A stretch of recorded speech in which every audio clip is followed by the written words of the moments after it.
오늘 본문의 말씀에 주님께서 제자들에게 한 알의 밀이 땅에 떨어져 죽으면 많은 열매를 맺는다고 하신 이 말씀에서 한 알의 밀은 바로 예수님 자신을 가리킨 것입니다. 곧 예수님이 십자가에 죽을 것을 말씀하시고 그 죽음의 결과는 많은 열매를 낸다는 것이지요. 여기서 많은 열매는 바로 많은 사람을 말합니다.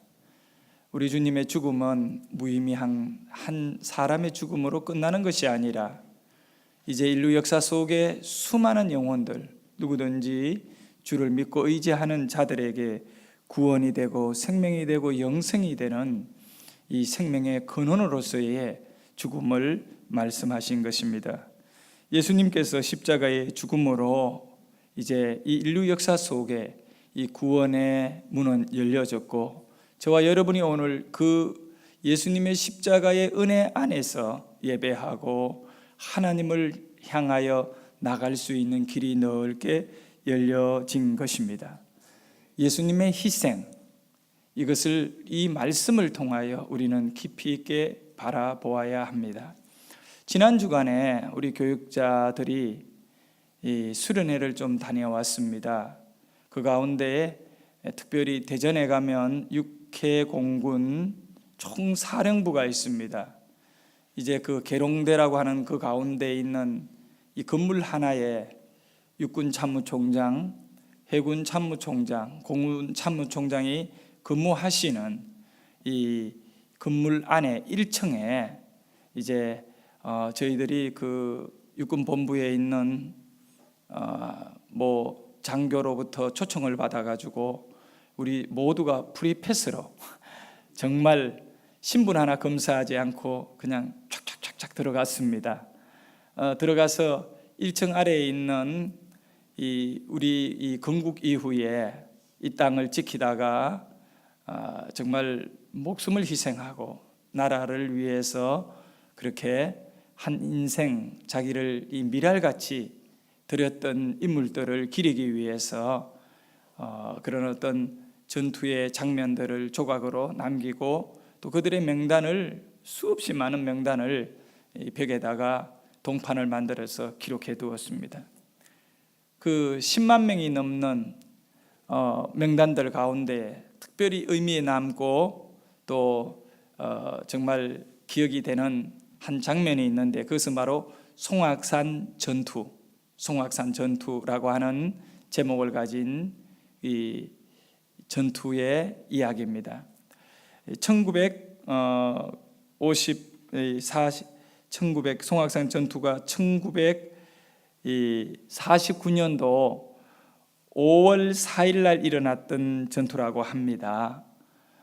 이 전투에서 우리나라의 군인 소대원 10명이 있었는데 이 10명이 이 북한의 화력이라든가 북한의 어떤 군인들과의 숫자에서 터무니없이 싸울 수가 없게 되는 그런 상황에서 소설을 지키고 있던 이 소대원 10명이 저는 자기 몸에다가 이제 이런 수류탄이나 이 폭탄을 짊어지고 양쪽 손에 수류탄을 들고 적의 진지로 뛰어들어 가지고 그걸 이제 터뜨려 가지고 적과 같이 이렇게 순국하게 되는, 전사하게 되는, 참 자기의 죽음을 이제 한 알의 밀알같이 국가를 위하여 드렸던 송악산 전투, 이 서부덕 2등 상사라고 하는 이분의 지휘 아래 10명 전원 전사해버렸던, 그리고 이제 이 적을 섬멸해버렸던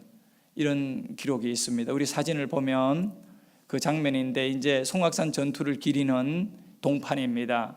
여기 내용을 가만히 보면 그들이 이 1949년 5월 4일 날 일어난 전투에서 이 적의 진지로 이 수류탄을 들고 뛰어들어가 저는 순국하고 적을 괴멸했다라고 하는 이 기사가 그 첫 번째 딱 들어가는 첫 번째 나와 있는 내용이 바로 이 내용입니다. 그리고 전투 장면으로 조각되어 있는 두 번째 사진을 보면 제가 카메라로 직접 찍은 것인데 저렇게 다들 적의 진지를 향하여, 적들을 향하여 수류탄을 들고 대포를 들고 몸에다가 이렇게 폭약을 설치해가지고 그렇게 뛰어들면서 이 젊은이들이 그렇게 희생을 당한 것입니다. 그 결과가 뭡니까? 이 나라가 현재 존재하는 거 아니겠습니까? 저는 한 분, 두 분의 희생 위에 이 나라가 지금 세워져 있다는 사실입니다. 내가 진실로 진실로 너희에게 이르노니 한 알의 밀이 땅에 떨어져 죽지 아니하면 한 알 그대로 있고 죽으면 많은 열매를 맺느니라. 씨앗이 땅에 떨어져서 삭이 나는 것은 씨앗 안에 있는 생명 때문에 가능한 일입니다. 아무 것이나 땅에 떨어진다고 많은 열매를 내는 것 아닙니다. 오직 생명 있는 것만 생명을 낼 수 있습니다. 우리 예수님은 자신의 그 존재를 한 알의 밀에 비유하시면서 이 밀이 땅에 떨어져서 땅에서 썩고 땅에서 죽을 때에 결국 자신을 희생하고 자신을 포기함으로 그곳에서 삭이 올라오고 결국 줄기를 또 올려오게 하고 결국 이래 이삭이 피고 열매를 많이 맺을 것을, 여기에 이 근본적인 원리는 생명입니다. 이 말씀의 의미는 내 생명은 이제 많은 영혼, 이 모든 인간들을 향하여 주는 것이다. 이 주님이 주겠다는 것입니다.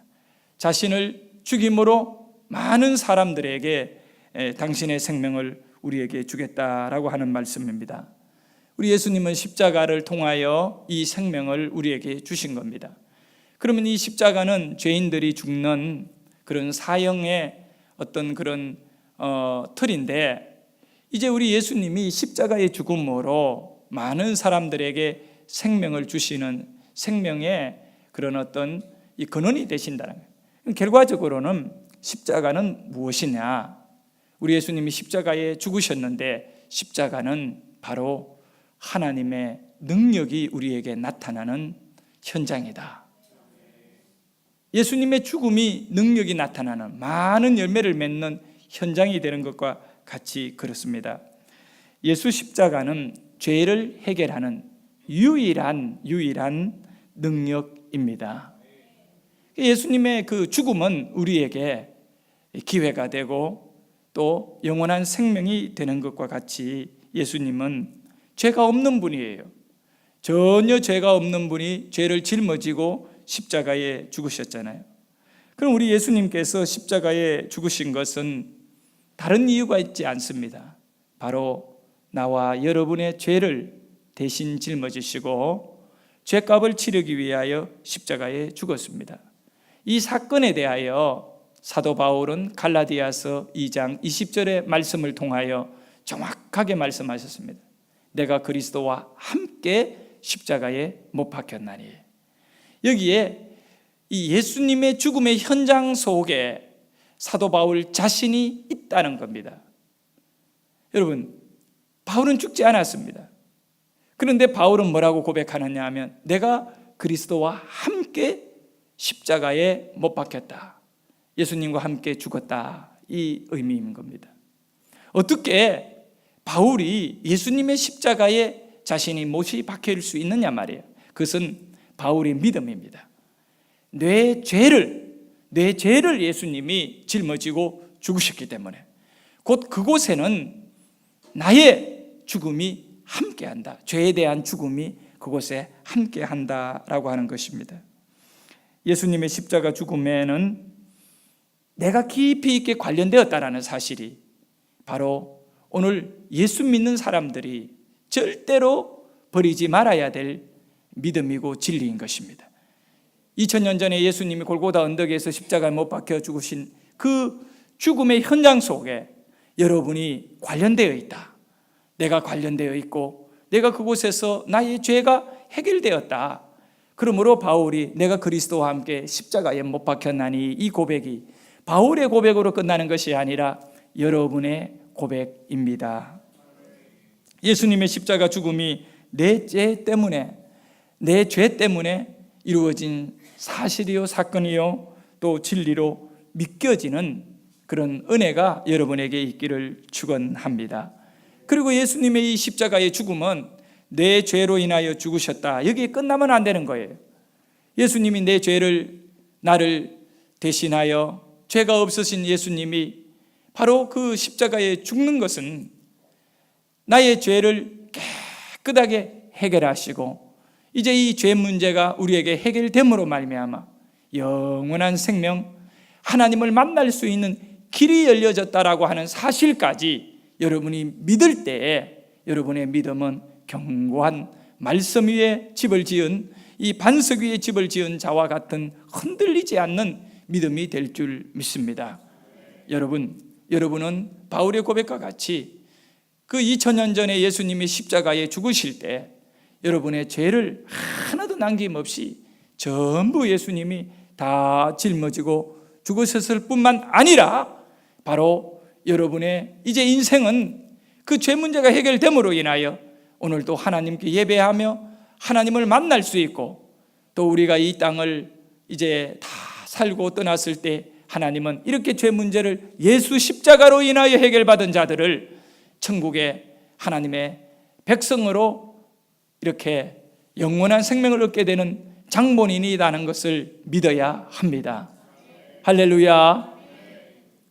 그래서 사도 바울은 고린도 전서 1장 18절에 이런 고백을 합니다.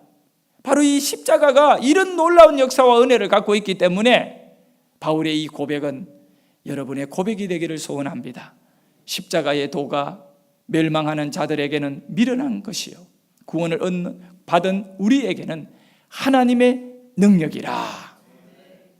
이 십자가는 하나님의 능력으로 보는 것입니다. 이 신비입니다. 신비한 것이죠.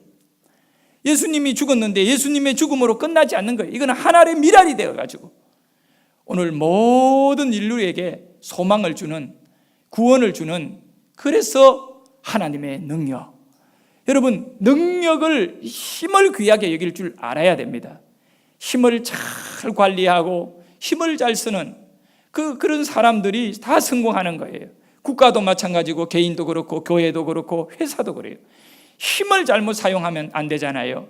그와 같이 이 하나님의 능력, 십자가는 하나님의 능력. 그리고 예수 믿는 사람이 십자가를 귀하게 여기고 십자가를 가까이 하고 또 십자가의 믿음을 가지는 것, 십자가 자체가 우상이 아니라 바로 십자가를 통하여 하나님은 내게 능력을 주셨다는 겁니다. 어떤 능력이요? 구원의 능력. 할렐루야. 그래서 사랑하는 여러분, 오늘 우리가 하나님의 능력을 외면하고 등한시 여기고 등지고 살 수 없잖아요. 우리는 오늘 하나님의 능력이 아니면 도저히 하나님의 이 전에서 하나님께 예배할 수 없습니다. 이 자체가 전부 다 하나님의 능력인 것입니다. 여러분이 하나님의 능력과 아주 밀착되게 깊이 있게 관련되어 있는, 날마다 그 능력 안에 머물고 그 능력을 사용하는, 사용권을 가지고 살아가는 성도이기를 축원합니다. 하나님의 능력인 것입니다. 그래서 십자가의 믿음, 예수님이 나를 위하여 하나의 미랄이 되시고 나뿐만 아니라 나의 이웃들과 나의 자녀들과 나의 가족들과 또 앞으로 올 새로운 세대 위에도 여전히 예수님은 그들의 생명을 허락하시는 미랄로 자신을 십자가의 죽음으로 내어놓고 우리 모두를 구원하셨다는 겁니다. 그렇습니다. 예수님은 한 알에 미리 땅에 떨어져 많은 열매를 맺는 이 축복의 씨앗으로 이제는 또 우리에게 다가오십니다. 그래서 요한복음 12장 25절에는 이렇게 말씀하고 있잖아요. 우리 같이 한번 크게 읽어보도록 합니다. 자기의 생명을 사랑하는 자는 잃어버릴 것이요, 이 세상에서 자기의 생명을 미워하는 자는 영생하도록 보존하리라. 이제는 우리 주님이 나는 한 알의 밀로 땅에 떨어져서 많은 열매를 맺는다. 그런데 이제 제자들을 향하여 너희도 그렇게 하라, 너희도 그렇게 되라. 그러면서 이 원리가 뭐냐면, 이 한 알의 밀이 땅에 떨어져서 많은 열매를 맺는 원리, 그것은 자신을 버림으로 한 알의 밀이 자기를 포기함으로 새로운 생명을 많이 맺는 것과 같이 우리 주님은 제자들과 성도들에게 바로 자기의 생명을 사랑하는 자는 잃어버릴 것이다. 그러나 이 세상에서 자기의 생명을 미워하는 자는 영생하도록 보존하리라고 말씀하셨습니다. 우리는 주님을 따라가지고 또 주님을 닮아가지고 그렇게 신앙생활 해야 됩니다. 그렇게 살기 위해서는 자기를 버리는 것, 자기를 포기하는 것, 자기를 희생하는 것을 값지게 여겨야 됩니다. 그 희생과 자기 포기가 있지 않는 믿음은 온전한 믿음, 이 진정한 주님 하나님의 능력을 사용할 수 있는 그런 믿음에 이를 수 없다는 것이죠. 그래서 이 한 알의 밀이 땅에 떨어져 죽으면 많은 열매를 맺듯이 성도들도 자기를 이 죽음으로 이 진정한 헌신과 희생으로서 신앙의 꽃을 피우게 되는 것이죠. 그래서 우리 주님은 누가복음 9장 23절에서 이렇게 말씀하셨습니다. 또 우리에게 이르시되 아무든지 나를 따라오려거든 자기를 부인하고 날마다 제 십자가를 지고 나를 따를 것이니라. 날마다 자기를 부인하고 자기 십자가를 져야 된다. 여러분, 하루가 아니에요. 그저 한 번이 아니고 날마다입니다. 날마다 나를 부인을 한다. 이 부인한다는 그 말의 의미는 참으로 자기 주장이나 자기 고집이나 자기 욕심이나 자기 입장을 내세우지 않는다는 겁니다. 내 입장만 내세우면 뭐가 되는 것이 아무것도 없는 거예요. 때로는 좋은 더 잘 될 것을 바라보면서 자기를 부인할 줄 알아야 됩니다. 교회도 마찬가지입니다. 성도들의 자기 부인 위에 교회는 세워지는, 우리 성도들이 자기를 부인할 적에 하나님의 영광이 나타나는 것입니다. 여러분, 그런데 우리 예수님은 주님을 따르는 자는 날마다 자기를 부인하라고 합니다. 날마다 자기를 부인하고, 부부간에도 마찬가지예요. 때로는 양보하지요. 그런데 날마다 이것이 쉽지 않는 일입니다. 그런데 우리 주님은 날마다 자기를 부인하라는 거예요. 교회에서도 마찬가지예요. 좋을 때는 성도들이 얼마나 좋아요. 서로 막 섬기고 또 위해주고. 그런데 한 번 마음이 상하고 또 한두 개의 이 문제들이 참 어려운 거예요. 그래서 예수님은 날마다 우리 한번 따라합시다. 날마다 자기를 부인하자. 어떻게 해요? 날마다 그렇게 날마다 자기를 부인하고 날마다 자기 십자가를 짊어져야 하는 성도의 삶입니다. 이 분명한 것은 예수 십자가는 나를 완벽하게 구원해 주십니다. 자, 따라합니다. 날마다 자기 부인은 날마다 십자가를 짐으로 승리하게 된다. 이 자기 부인, 그 자기 존재를 포기하는 것이거든요. 그게 쉽지 않잖아요.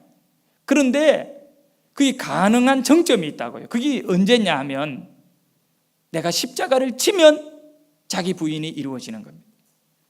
그래서 우리 주님은 자기 부인이라고 하는 이 누가복음 9장 23절에서 자기 부인이라는 이 말씀 앞에 날마다 자기의 십자가를 져야 된다는 겁니다. 내가 나를 부인했는지 안 했는지를 이렇게 알 수 있는 것은 다른 데 있지 않다는 겁니다. 바로 내가 십자가를 지고 있느냐, 내가 죽었느냐, 내가 주님 앞에 그렇게 죽었느냐, 이 사실 앞에 이제 드러나게 되는 겁니다. 여러분께서 우리 주님의 말씀과 같이 영원한 생명과 또한 이 놀라운 하나님의 은혜 안에 늘 머물기 위해서는 자기를 부인하지 않는 자들에게는 그것은 결코 영원한 사실로 멀어지게 되는 겁니다. 그러나 우리가 분명하게 자기 부인은 십자가를 짐으로 온다는 사실을 여러분이 꼭 깨닫시기를 바랍니다. 자, 그래서 요한복음 12장 25절의 이 말씀, 자기의 생명을 사랑하는 자는 어떻게 되느냐 하면 잃어버릴 것이요 라고 말했습니다. 이제 더 깊이 있게 들어가면 자기를 사랑하는 사람 있잖아요. 자기를 부인을 못하고 자기를 사랑하게 돼요. 그 십자가를 지지 않고 살아가게 되면 자기를 잃어버린다는 겁니다. 십자가가 멀어지면 생명이 멀어지는 거라. 그래서 이 세상에서 자기의 생명을 미워하는 자는 자기 부인이 가능한 자예요. 자기를 십자가의 은혜 안에 내어놓는 자 말입니다. 헌신과 희생을 기쁨으로 여기고 주님을 바라보고 나아가는 사람에게는 영생하도록 보전하리라. 그러니까 우리가 어떻게 살아야 되겠냐? 답은 왔어요. 나를 좀 부인해야겠구나. 근데 그냥 부인이 안 되니까 여기에다가 어떻게 해야 돼요? 십자가를 잡아 넣어야 돼요. 그러니까 여러분의 인생에 십자가를 심어야 된다고요. 바로 예수 십자가를 심어야 됩니다. 주님이 우리를 위하여 죽으셨듯이, 희생하셨듯이 내가 주님을 위해서 십자가를 져야 된다는 거예요. 생적사 사적생이라고 하는 말이 있지요.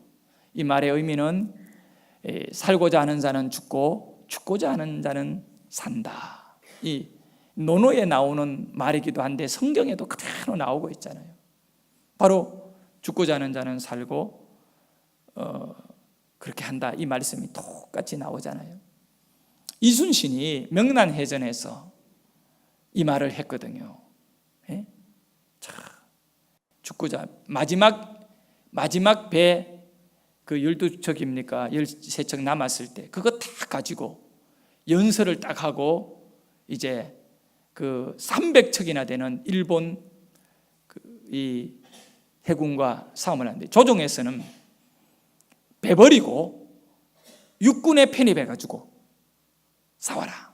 그래 이순신이 조정에다가 편지 하나 딱 보내고 이렇게 자기는 이제 이 바다를 지켜야 되기 때문에 이 바다를 포기하게 되면 저 많은 일본 왜군들이 그 육지에서 이 백성들을 수탈할 것과 또 점령할 걸 생각하니까 끝까지 신은 바다에서 목숨을 내놓습니다.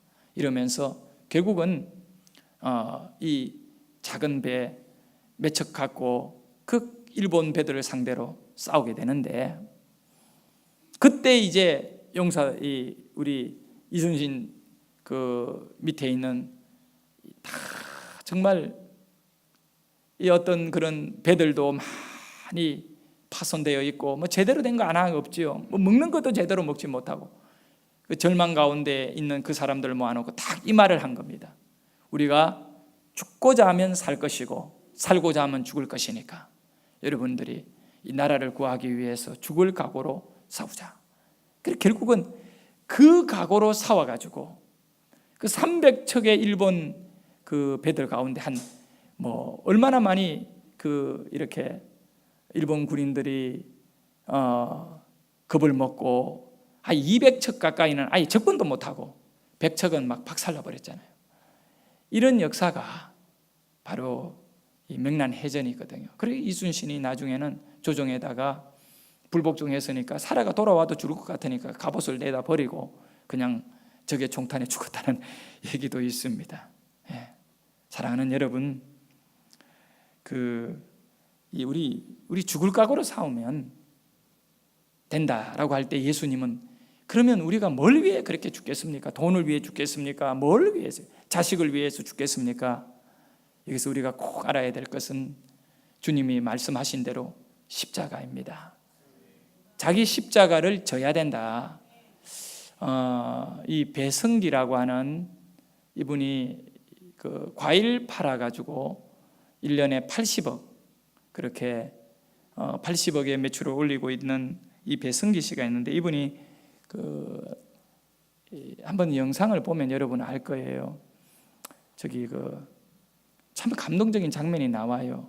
한번 영상 보고 우리 또 은혜 마이너스 인생에서 연매출 80억이라는 신화를 만들어낸 배성기 씨.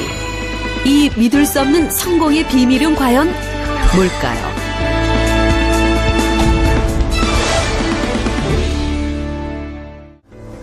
가족들의 만류를 뿌리치고 시작한 장사가 뜻대로 되지 않자 결국 극단적인 생각을 했다는 성기 씨. 참외를 싣고 고속도로를 달렸어요. 솔직히 이런 생각을 하면 안 되는데 고속도로에서 자살을 하려고 했어요. 이대로 가서 중앙분리대를 받아버리면 내가 죽겠지 하고 150km를 달렸어요. 죽어버리려고. 근데 또 그 생각이 들기 시작한 거예요. 내가 만약에 행여나 사고가 난데 죽으면 다행인데 살면 어떡하지? 그리고 평생 장애를 가지면 내 가족은 또 내 뒷바라지를 해야 되고. 그래서 참외를 다 열어가지고 다 먹기 시작했습니다. 앉아가지고. 눈물이 거의 반이었던 것 같아요. 콩물하고. 그 상한 참외도 먹고요. 썩은 참외도 먹고요. 다 먹었어요. 막 먹다가 토하면 그 진흙 범벅이 된 주차장 바닥에 떨어진 참외를 다 주워서 먹고요. 제가 그때 다짐을 했어요. 네가 만약에 이걸 내일도 못 팔면 너는 내일 이 자리에서 또 먹으라고. 내가 돈 주고 산 참외를 도저히 난 버릴 수는 없고 네가 먹기 싫으면 내일 다 팔라고. 수단과 방법을 가리지 말고 다 팔라고 그랬어요. 썩은 참외를 먹다가 급성 장염까지 걸렸던 성기 씨. 죽음을 불사한 그날의 각오가 어떤 결과로 이어졌을까요? 상한 참외를 먹으며 각오를 다졌던 성기 씨. 하지만 다짐만으로 매출이 달라지지는 않았습니다. 참외 사세요. 참외 좀 보고 가시오. 참외 사세요. 예?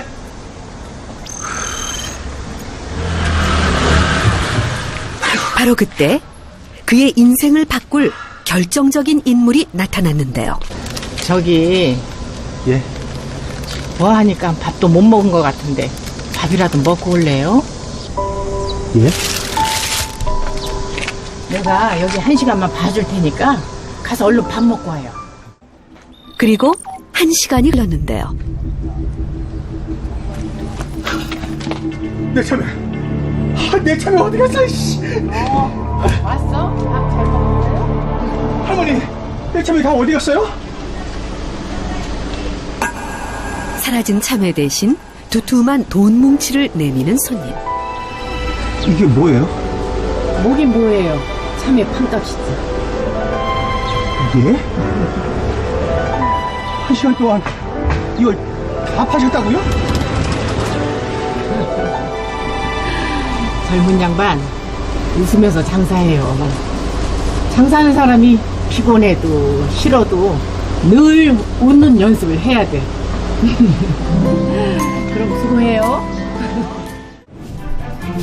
그때부터 긍정적인 마인드로 장사에 나선 성기 씨.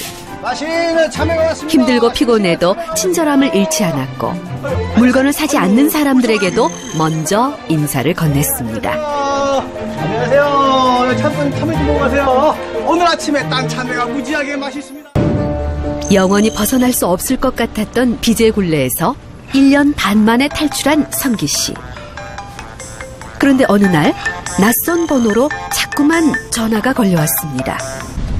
무시해도 전화는 끊임없이 울렸는데요.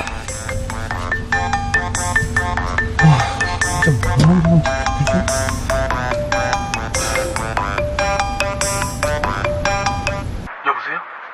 여보세요? 저 좀 살려주세요. 여보세요? 누구세요? 배성기 선생님이죠. 저 좀 살려주세요. 제발요. 진짜 저만 어려운 줄 알았거든요. 이 세상에 나만 힘든 줄 알고 나만 어려운 줄 알았더니 제가 어느덧 좀 이제 살만해져서 돌아보니까 저 같은 사람들이 아직 많으시더라고요. 이 트럭 장사라도 한번 마지막 희망이라도 잡고 싶어 하시는 분들이 많아가지고 아 내가 이분들을 제대로 해서 한번 사관학교를 한번 만들어봐야겠다. 학교를 체계적으로 한번 가르쳐드려봐야겠다 해가지고 트럭 장사 사관학교를 열게 됐습니다. 그가 트럭 한 대로 시작해 80억 매출의 성공 신화를 이룰 수 있었던 원동력은 무엇이었을까요? 내가 이제는 죽기 살기로 장사 안 할 거라고. 죽기로만 할 거라고. 나한테는 살기는 없다고. 이제 실패라는 게 다시 하라는 얘기지 여기서 무릎 꿇고 주저앉으라는 말이 아니니까.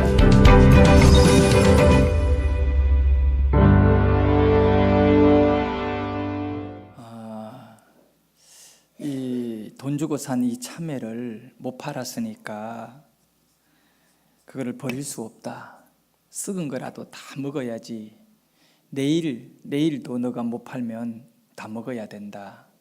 그리고 매일같이 남은 것을 그걸 먹으면서 각오하고 장염이 걸리기도 하고 이런 과정이 이 사람에게 필요해요. 자기를 죽이는 과정이 있었던 거예요. 그런 과정 가운데 도움도 나타나고 이분이 마지막에 말하는 그 내용, 그게 참 가슴에 와닿는. 세상에 사람들이 각오하고 다짐할 때 어떻게 합니까? 자, 우리 죽기 살기로 한번 해보자. 그것이 마지막 노선인 줄 알거든요. 죽기 살기로 한번 해보는 거. 근데 이 배성기 씨가 하는 얘기가 죽기로 한다는 거예요. 살기는 없다는 거예요. 죽기 살기가 아니라 죽기로 각오하고 이렇게 트럭 몰고 장사했다는 거예요. 여러분 어떻습니까? 우리가 신앙생활 하면서 주님이 나를 위하여 하늘의 미랄이 되셨는데, 그리고 날마다 이제 우리에게 너를 죽여야 된다.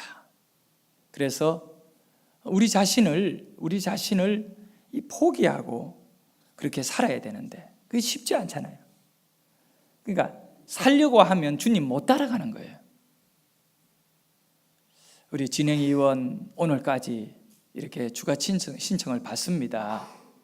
여러분, 이 죽기로 하면 뭔들 교회 일을 못 하겠습니까? 문제는 나를 포기 못하는 거지요.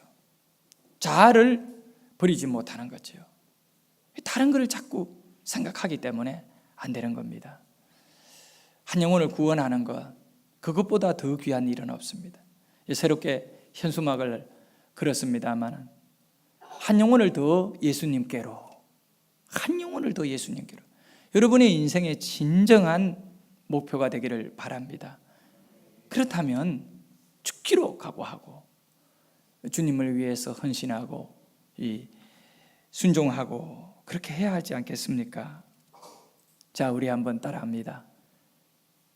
죽자 살자 없다. 죽자뿐이다. 참, 한 알의 밀이 땅에 떨어져야 합니다. 이제 중요한 것은 한 알의 밀이 어떻게 해야 한다고요? 땅에 떨어져야 합니다. 저를 한번 따라하세요. 한 알의 밀이 땅에 떨어져야 합니다. 예. 땅에 안 떨어지면 안 돼요. 곳간에 있으면 안 돼요. 네? 밥솥에 들어가도 안 돼요. 생명을 내는 밀알은 어디에 떨어져야 된다? 땅에 떨어져야 돼요. 안 떨어지면 안 돼요. 땅에 떨어진 밀은 버려진 것이 절대 아니에요.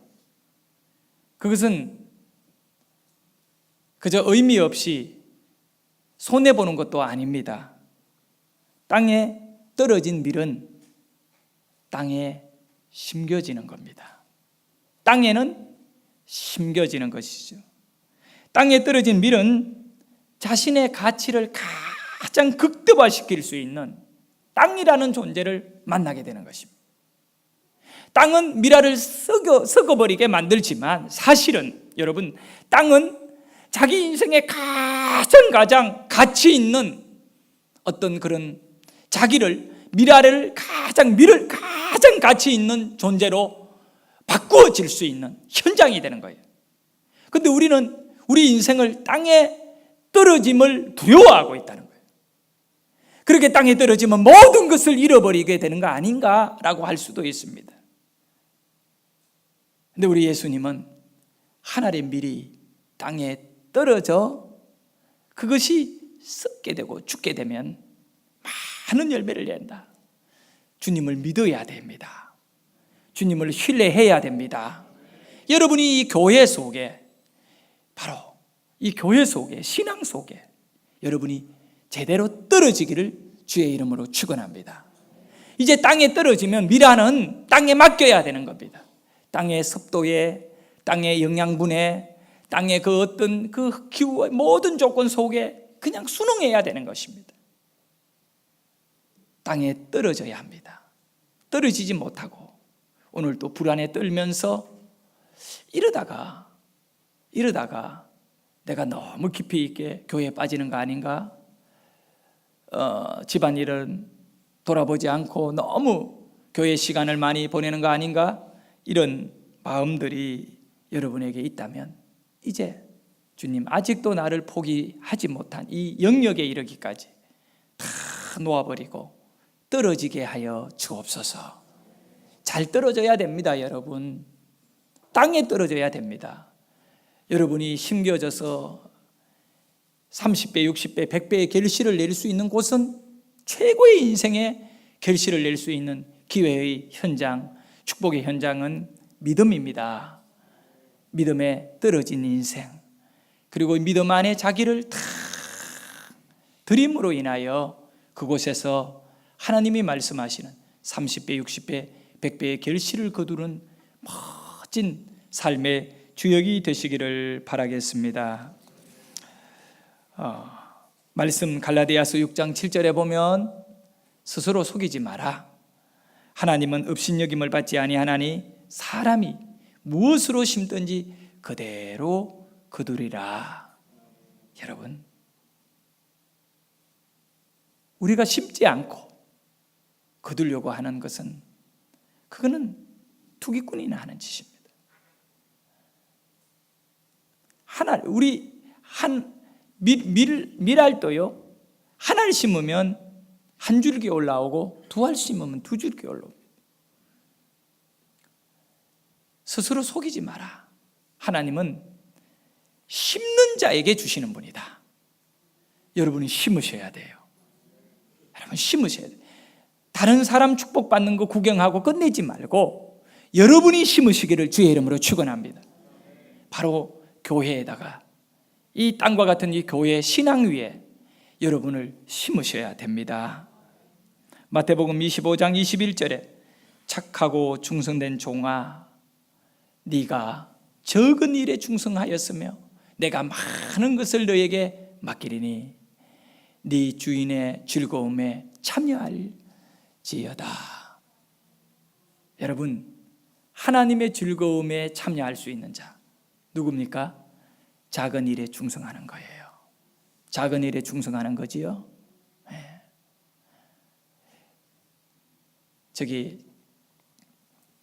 우리 최성배 목사님의 그 동서지간이죠. 우리 사모님의 형부가 되는 분 중에 성열각이라고 하는 장로님이 계십니다. 성열각 장로님. 저분이시거든요. 제가 지난 주간에 우리 교육자들하고 같이 만났는데 대원강업이라고 그 대표이사로 18년째 대표이사입니다. 18년째. 연 매출이 3조가 넘습니다. 조입니다, 조. 직원이 2,500명 이상인 것 같아요. 2,700명인가 뭐 직원 숫자가. 그 대표이사예요. 평사원으로 이 대원강업에 들어가서 한번 사진 볼까요? 그 다음 사진. 여기 보면 그 이렇게 이게 공장 건물 나오지. 저는 사진을 찍었는데 좀 크게 찍혔네. 저 회사에 들어간 거예요. 옛날에. 지금 이분이 그 회사에 들어간 지가 한 40년 된 40년 전에는 회사가 저 회사에 들어가서 일을 하신 거예요. 스프링을 만드는 회사인데 옛날에 우리나라에 뭐 그 포항제철 같은 거 없었잖아요. 외국에서 새 수입했잖아요. 그 기차 레일 그 윗부분을 잘라가 그거를 두드려 가지고 스프링을 만들어가 국내 필요한 스프링을 파던 공업사였어요. 근데 지금은 2,500명이 넘는 직원을 거느린 이 중견 그룹이 돼 있어요. 그룹. 해외에도 어마어마한 공장들을 많이 이렇게 진출해 있고요. 자동차가 만들어지는 그런 곳은 다 들어가 있는 회사인데 그 평사원으로 들어가 가지고 저렇게 대표이사까지 됐어요. 어느 아니에요. 월급을 받는 사장이지요. 얼마나 인정을 받았으면 저렇게 하겠어요. 지금 회사를 지금 연매출 3조 원 넘는 회사로 키운 장본인이 성열각 장로님인데 나중에 식사하면서 마지막 질문을 우리 부목사님 한 분이 던졌어요. 크리스찬으로서 이 경영의 원리가 뭐냐고 어떤 정신으로 이제 이 회사를 이끌어가나 이 얘기입니다. 딱 두 가지를 이야기했어요. 물론 교회에서도 장로로서 아주 충성을 하고 있지만 자기는 딱 두 가지대, 두 가지. 첫째는 순종이라는 거예요.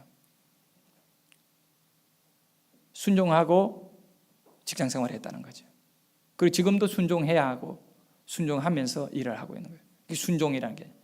아니, 대표이사면 뭐 순종할 데가 어디 있겠습니까? 그런데 이 가장 인생의 성공의 단어 하나는 순종이었던 것입니다. 두 번째는 작은 일에 충성하라는 성경 말씀이 자기의 인생의 경영 원리돼요. 작은 일에 충성하라. 그래서 이분이 이랍니다. 1억을 쓰는 것은 쉬운 일이라는 거예요. 1억 쓰는 것은 쉬운 일인데 10,000원 쓰는 것은 어려운 일이라는 거예요. 그럼 이 얘기가 뭘 의미합니까? 10,000원을 잘 못 쓰면 나중에 1억 쓰는 것도 어렵죠. 1억 쓰는 일에는 많은 사람들이 오래오래 고민하고 좋은 어떤 그런 방법으로 쓰는데 10,000원은 교만하게 쓸 수 있다는 겁니다. 쉽게 쓸 수 있다는 겁니다. 회사도 10,000원 이거를 잘 써야 나중에 1억, 10억, 100억을 쓸 수 있는 잘 쓰는 사람이 된다는 거예요. 그런데 오늘날 우리 교회도 마찬가지예요. 교회가 뭐 10억, 1억, 5천만 원 쓰는 것에는 조심합니다. 그런데 우리 성도님들이 10,000원 쓰는 거는 너무 쉽게 생각해요. 아니 1,000원 쓰는 거는 너무 쉽게. 교회 휴지 하나 그냥 쉽게. 이 성렬각 장로님의 이 말씀, 작은 일에 충성하면 큰 일을 맡겨준다. 이 모토를 갖고 신앙생활하면서 회사 일을 하는 가운데 하나님은 정말 그 사람을 높이 올려주신 거예요. 여러분, 작은 일에 충성하셔야 돼요. 그래서 가정에도 마찬가지예요. 작은 것으로서 모든 가족들에게 감동 주고 말하고 이 작은 것이 중요한 것입니다. 한 알의 밀이 땅에 떨어짐으로 열매를 많이 낼 수 있는 출발. 신앙은 자신을 심는 일에 인색하거나 두려워하지 말아야 됩니다.